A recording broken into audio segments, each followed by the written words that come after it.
अब्दुलाट येथील पंचगंगा व दूधगंगा उगमस्थानावरून सुरू असलेल्या पाणीपुरवठा योजना या तकलादू आहेत. 2 योजना असून सुद्धा नागरिकांना पाण्यासाठी हाल होत आहेत.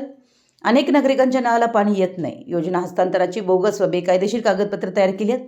वारंवार गळती होत असल्यानं विजेची थकबाकी असल्यानं नियमित पाणीपुरवठा होत नाही. ऐन उन्हाळ्यात नदीत पाणी नसल्यानं पाणीपुरवठा बंद असतो. पाणीपुरवठा जॅकवेल जाण्यासाठी रस्ता स्वतःच्या मालकीचा नाही, त्याची अद्याप खरेदी झाली नाही. पाणीपुरवठा योजनेची आवश्यक कागदपत्र ग्रामपंचायतीमध्ये उपलब्ध नाहीत.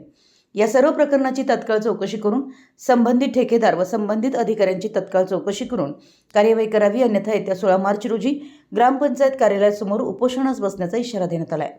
गावच्या पाणी प्रश्नावर मार्ग काढण्यासाठी चाय पे चर्चा आयोजित करण्यात आली होती. यावेळी प्रशासनानं कोणतीही समाधानकारक माहिती दिली नाही.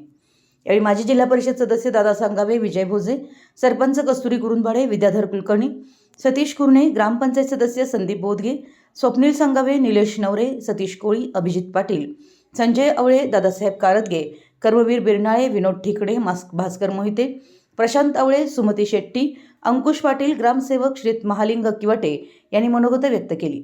शेवटी सरपंच सौ कस्तुरी कुरुंदवाडे यांनी आभार मानले. मराठी एस न्यूजसाठी अब्दुल्लाटहून संदीप अडसूळ.